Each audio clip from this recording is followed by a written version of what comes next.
Hello friends, आज का हमारा टॉपिक है मॉडर्नाइजेशन, आधुनिकीकरण। यह जो टॉपिक है फ्रेंड्स, आप लोग के बीएड फर्स्ट ईयर के फिलोसफिकल पर्सपेक्टिव ऑफ एजुकेशन, शिक्षा के दार्शनिक परिप्रेक्ष्य सब्जेक्ट से लिया गया है।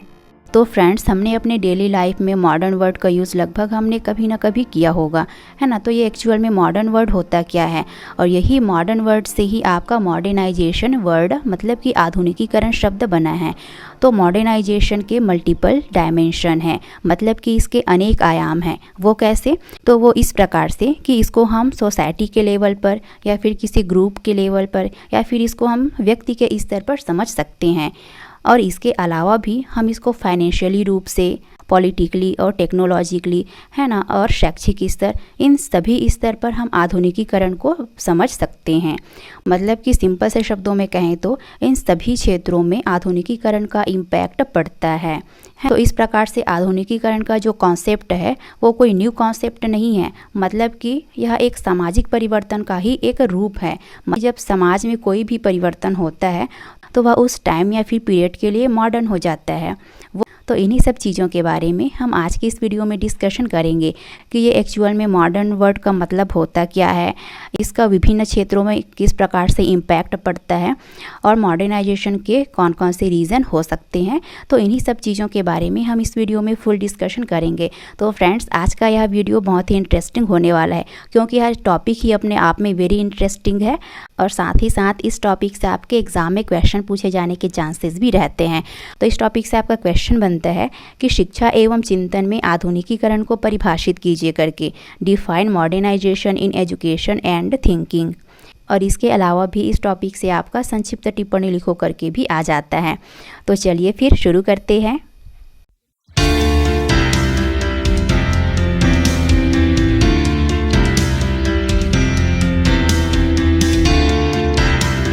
तो फ्रेंड्स, इस वीक मैं वीडियो अपलोड नहीं कर पाई क्योंकि वेदर प्रॉब्लम था। मौसम की ख़राबी के कारण इधर जो है नेटवर्क का प्रॉब्लम रहता है, प्लस मैं रिकॉर्ड भी नहीं कर पा रही थी।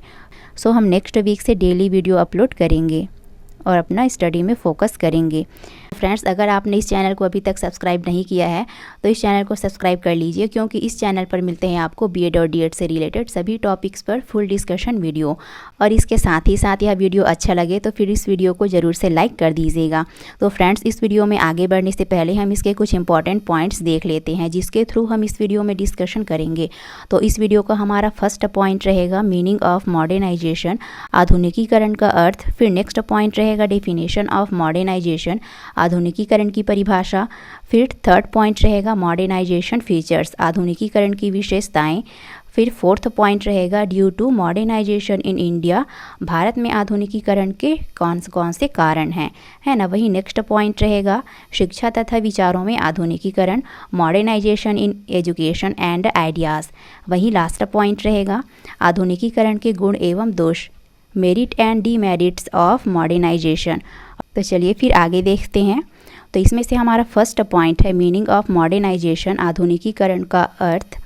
तो modernisation is the Hindi translation of the word modernisation in the English language, है ना। तो आधुनिकीकरण शब्द जो है अंग्रेजी के मॉडर्नाइजेशन शब्द का हिंदी रूपांतरण है। It is made up of the word modern.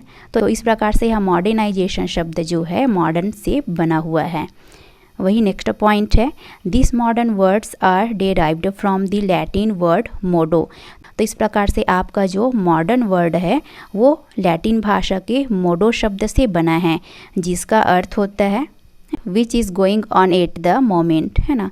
जिसका मीनिंग होता है जो इस टाइम चल रहा है, मतलब कि जो चीज़ें आज के डेट में प्रेजेंट में चलन में है वही है आपका मॉडर्नाइजेशन। अब इसको हम एक एग्जांपल के थ्रू समझने की कोशिश करते हैं।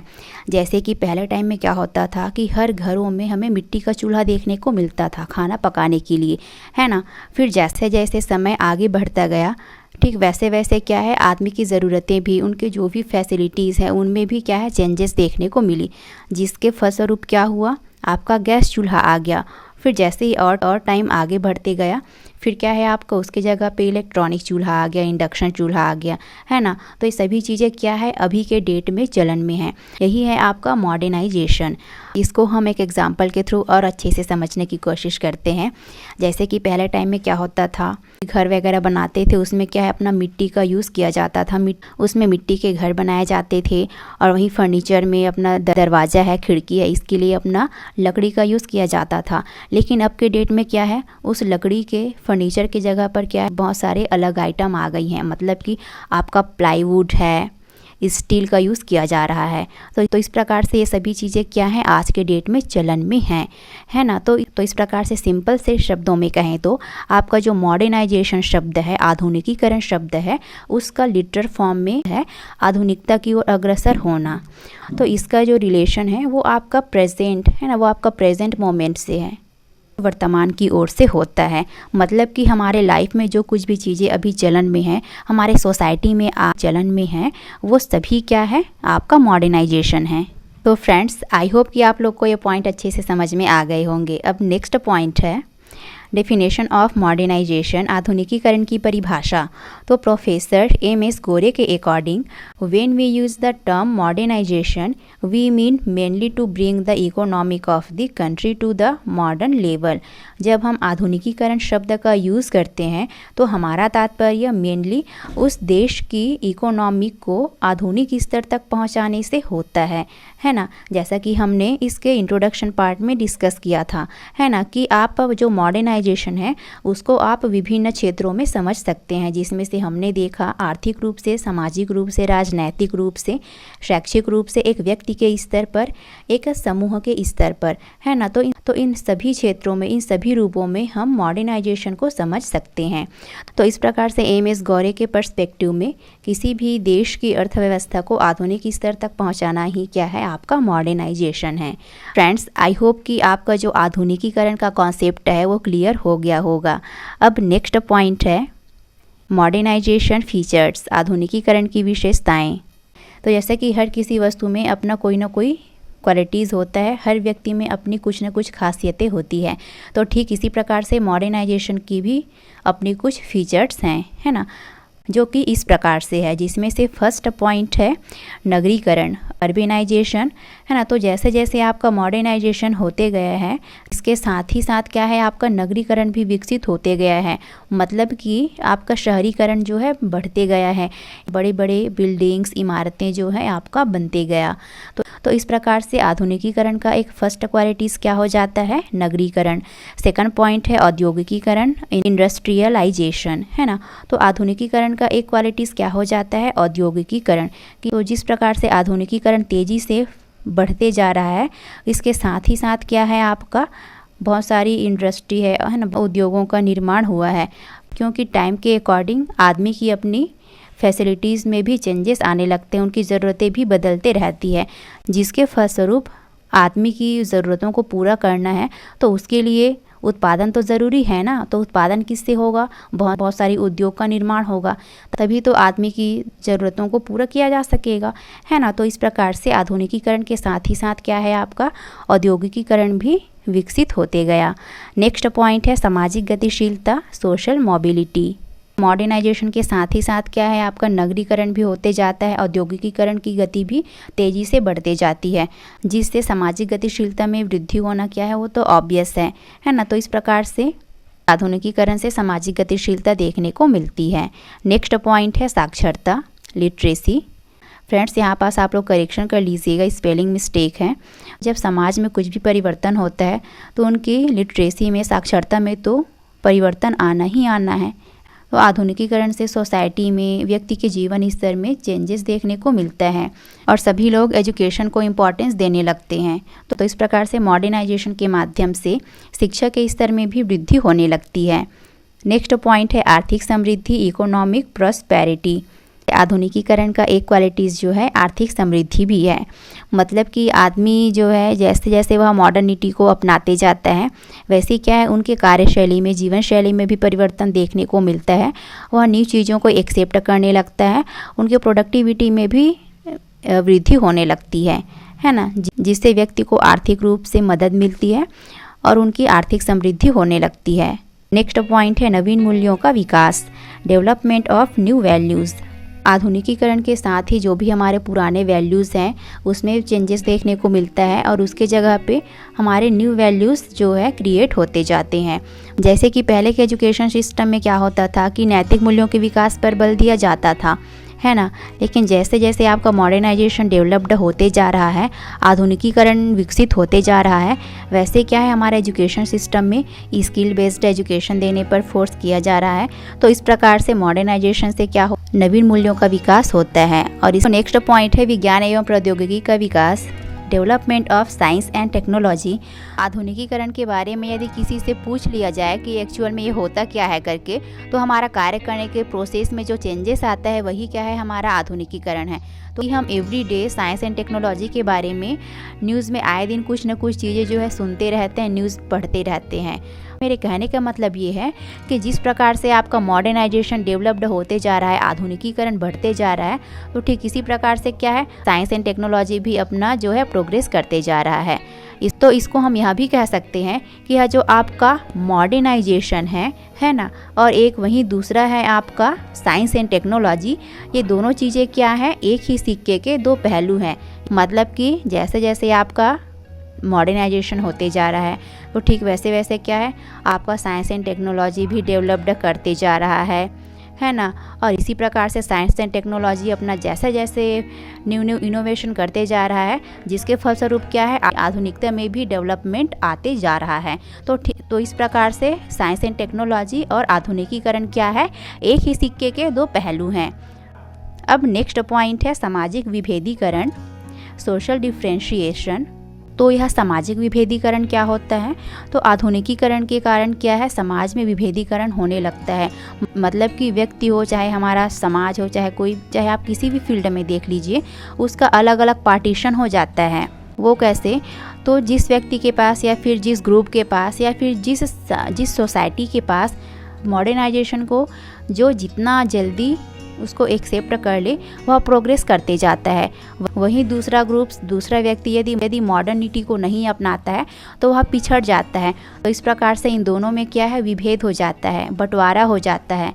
तो इस प्रकार से आधुनिकीकरण के कारण क्या है, सामाजिक विभेदीकरण होने लगता है, जो कि इसका क्वालिटीज़ हो जाता है। चाहे तो आप इसका ड्रॉबैक भी बोल सकते हैं। नेक्स्ट पॉइंट है यथार्थवादी दृष्टिकोण, रियलिस्टिक अप्रोच, है ना। आधुनिकीकरण के फलस्वरूप व्यक्ति का जो पर्सपेक्टिव है, अप्रोच है, वो रियलिस्टिक होने लगता है। मतलब कि जितना जल्दी वो मॉडर्निटी को एक्सेप्ट करेगा, आधुनिकीकरण को वो स्वीकार करेगा, उतना ही जल्दी क्या है, उसका जो अप्रोच है, उसका जो दृष्टिकोण है, वो यथार्थवादी होता है। मतलब कि वो चीज़ों की वास्तविकता की ओर, वो चीज़ों की सत्यता की ओर बढ़ने लगता है। तो इस प्रकार से आधुनिकीकरण का एक मुख्य क्वालिटीज़ यथार्थवादी दृष्टिकोण भी है। लास्ट पॉइंट है नवीन दलों व समूहों का विउदय, emergence of new parties and groups, है ना। तो आधुनिकीकरण का एक क्वालिटीज़ जो है नवीन दलों और समूहों का विउदय भी है। तो जैसा कि हमने सामाजिक विभेदीकरण वाले पॉइंट में डिस्कस किया कि आपका जो आधुनिकीकरण की वजह से समाज में विभेदीकरण देखने को मिलता है। मतलब कि अलग अलग ग्रुप्स का निर्माण होता है, नवीन दलों का निर्माण होता है। फ्रेंड्स, आई होप कि आपको ये सभी पॉइंट्स अच्छे से समझ में आ गए होंगे। अब नेक्स्ट पॉइंट है due to modernisation in India, भारत में आधुनिकीकरण के कारण। तो हमारे इंडिया में आधुनिकीकरण के कौन कौन से रीज़न हैं या फिर कौन कौन से रीज़न हो सकते हैं, जिसमें से फर्स्ट पॉइंट है प्रौद्योगिकी उन्नति, टेक्नोलॉजिकल एडवांसमेंट, है ना। तो जैसे कि पहले टाइम में हमारे भारत में अंग्रेज़ों का शासन था, तो अंग्रेज अपना व्यापार करने के लिए बहुत सारे उद्योगों का निर्माण किया और उन्होंने टेक्नोलॉजी को एक्सेप्ट किया, है ना, जिसकी वजह से क्या है, आपका आधुनिकीकरण होने लगा। फिर जैसे ही हमारा देश स्वतंत्र हुआ, तो स्वतंत्रता के बाद भी ये टेक्नोलॉजी का प्रोसेस है वो तेज़ी से बढ़ते गया, जिसके फलस्वरूप क्या है, आधुनिकीकरण को बढ़ावा मिला। नेक्स्ट पॉइंट है लोकतंत्रीकरण, यहाँ पास करेक्शन कर लीजिएगा आप लोग, डेमोक्रेटिक। तो जैसा कि हम सभी जानते हैं कि हमारा भारत देश क्या है, एक लोकतांत्रिक देश है, प्रजातांत्रिक देश है ना। तो इस प्रकार से यहाँ की जनता को बहुत सारी छूट मिली हुई है, बहुत सारी स्वतंत्रताएं प्राप्त है, जिसकी वजह से यहाँ के लोग जो है नवाचार को एक्सेप्ट करते हैं, वो नई चीज़ों को एक्सेप्ट करते हैं। तो इन सब चीज़ों पर शासन की ओर से व्यक्तियों पर कोई दबाव नहीं है जिसकी वजह से भारत में आधुनिकीकरण तेज गति से हो रहा है। तो नेक्स्ट पॉइंट है धर्मनिरपेक्षता। फ्रेंड्स यहाँ पास करेक्शन कर लीजिएगा, ये सेक्युलरिज्म रहेगा, है ना।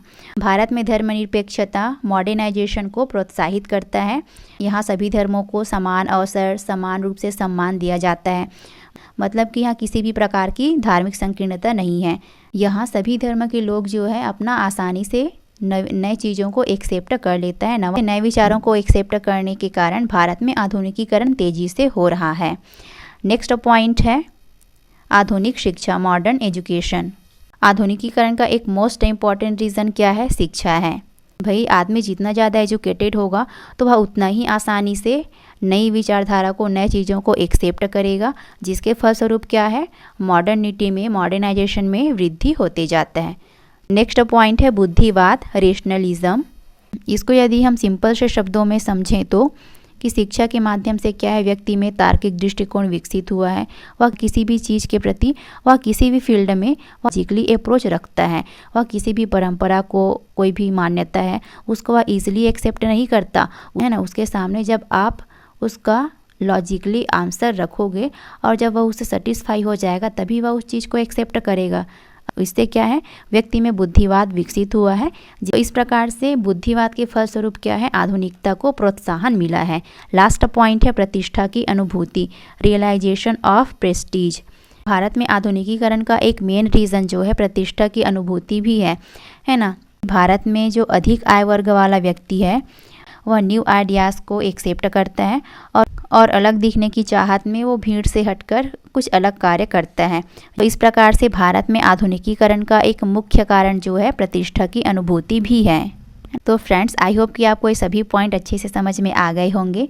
अब नेक्स्ट पॉइंट है शिक्षा तथा विचारों में आधुनिकीकरण, modernisation in education and ideas, है ना। तो इस प्रकार से शिक्षा और आधुनिकीकरण क्या है, आपस में इंटर रिलेट है ना। मतलब कि शिक्षा और आधुनिकीकरण का घनिष्ठ संबंध है, क्योंकि शिक्षा के द्वारा मॉडर्नाइजेशन के प्रोसेस में तेज़ी से वृद्धि होती है और इस आधुनिकीकरण का इम्पैक्ट जो है शिक्षा और विचारों में होने लगता है।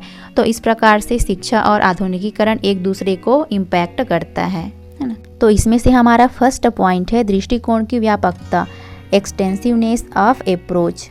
मॉडर्निटी द्वारा व्यक्ति के दृष्टिकोण में व्यापकता आता है, चीज़ों के प्रति लॉजिकली अप्रोच रखता है। उनका जो थिंकिंग प्रोसेस है वह संकीर्णता से हटकर वह चीज़ों को व्यापक रूप से देखने लगता है।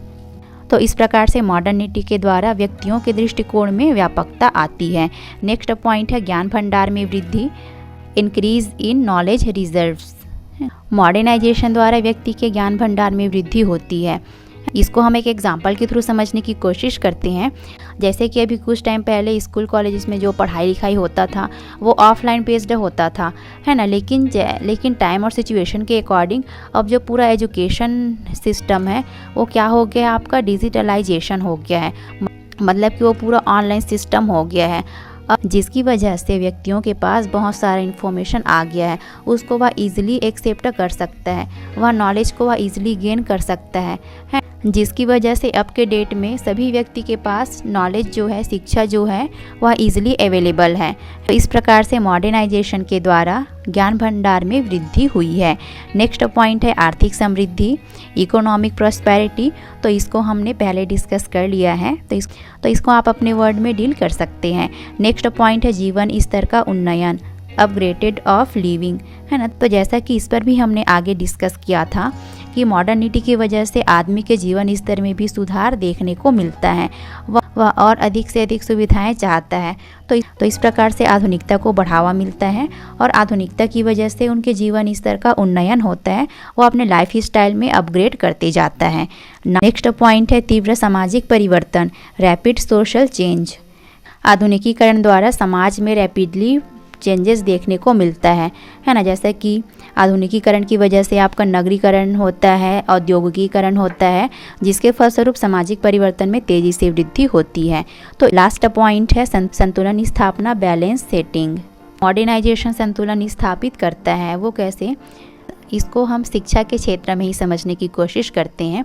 जैसे कि पहले क्या होता था कि हिंदी मीडियम वाले स्कूल में हिंदी में ही पढ़ाया जाता था, इंग्लिश मीडियम वाले स्कूल में इंग्लिश में ही पढ़ाया जाता था, जिससे बच्चों को क्या है प्रॉब्लम होता था, क्योंकि जो बच्चे हिंदी मीडियम से इंग्लिश मीडियम में जाते थे उनको डायरेक्ट इंग्लिश में पढ़ाई होता था तो उनको समझने में थोड़ा प्रॉब्लम होता था। लेकिन अभी जो प्रेजेंट मोमेंट है, अभी जो वर्तमान स्थिति है, उसमें आपको बोथ लैंग्वेजेस में पढ़ाना आना चाहिए ताकि बच्चों को आसानी से समझ में आ सके। तो फ्रेंड्स, इस प्रकार से हमारा ये पॉइंट भी कंप्लीट हो जाता है। तो आई होप कि आपको ये सभी पॉइंट्स अच्छे से समझ में आ गए होंगे। अब नेक्स्ट पॉइंट है आधुनिकीकरण के गुण एवं दोष, merit and demerit of modernisation. Friends, आप चाहें तो इसे अलग अलग पॉइंट्स में भी बता सकते हैं कि आधुनिकीकरण के ये गुण हैं, आधुनिकीकरण के ये दोष हैं करके, है ना। तो हमें आधुनिकीकरण से कौन कौन से बेनिफिट मिले हैं वो, है ना, और आधुनिकीकरण को एक्सेप्ट करने से कौन कौन सी परेशानियाँ, कौन कौन सी समस्याएं आई है, ये हो गया उनका दोष। इस प्रकार से मॉडर्नाइजेशन जैसे जैसे डेवलप्ड होते गया है उसमें नवीनता का संचार हुआ है। व्यक्ति जो है नए चीज़ों को एक्सेप्ट कर रहा है, उनकी विचारधारा में नवीनता देखने को मिल रहा है। वहीं समाज की उन्नति भी तेज़ गति से हो रही है और प्रोडक्टिविटी में भी काफ़ी वृद्धि हुई है। और इसके साथ ही साथ हमें बहुत सारे फैसिलिटीज़ मिली हैं। जो भी रीति रिवाज हमारे लिए यूज़लेस थे उससे हमें मुक्ति मिली है। व्यक्ति का जो थिंकिंग अप्रोच है वो लॉजिकली होते गया, है ना, जिसके फलस्वरूप मॉडर्निटी को बढ़ावा मिला। तो इस प्रकार से आधुनिकीकरण से हमें इतने सारे बेनिफिट मिले हैं। तो फ्रेंड्स, मॉडर्नाइजेशन के जहाँ इतने सारे बेनिफिट हैं, वहीं इसके दूसरी ओर इसके कुछ ड्रॉबैक भी हैं, जिनमें से एक तो यह कि जो भी हमारे पुराने रीति रिवाज हैं, नियम हैं, उनमें से कुछ चीज़ें ऐसी है जो कि हमारे लिए बेनिफिशियल है, उसको हम नेगलेक्ट नहीं कर सकते। तो इस प्रकार से मॉडर्नाइजेशन का फर्स्ट ड्रॉबैक यह हो जाता है। वही आधुनिकीकरण की वजह से सामाजिक विभेदीकरण की स्थिति उत्पन्न हो गई है और इसके साथ ही साथ आदमी जो है मॉडर्निटी को एक्सेप्ट करने के चक्कर में पश्चिमी सभ्यता का अंधानुकरण, उसका अनुकरण कर रहा है, जो कि हमारे समाज और राष्ट्र के लिए बहुत ही घातक सिद्ध है। तो फ्रेंड्स, इसके अलावा भी और आपके अकॉर्डिंग कौन कौन से ड्रॉबैक हैं कमेंट बॉक्स में लिखना ना भूलें। आई होप कि आप ये पॉइंट अपने वर्ड में अच्छे से डील कर लेंगे। आई होप कि आपको ये सभी पॉइंट अच्छे से समझ में आ गए होंगे। इसका PDF आपको टेलीग्राम चैनल B.Ed मंत्रास पर मिल जाएगा, तो इसे आप वहां जाकर ज्वाइन कर सकते हैं। और इसके साथ ही साथ आप इस चैनल को इंस्टाग्राम में भी फॉलो कर सकते हैं, जो कि B.Ed मंत्रास के नाम से हैं। तो फ्रेंड्स, आई होप कि यह वीडियो आपके लिए हेल्पफुल रही होगी। अगर यह वीडियो अच्छा लगे तो फिर इसे लाइक शेयर ज़रूर कर दीजिएगा और इसी तरह के वीडियोज़ के लिए इस चैनल को सब्सक्राइब करना ना भूलें।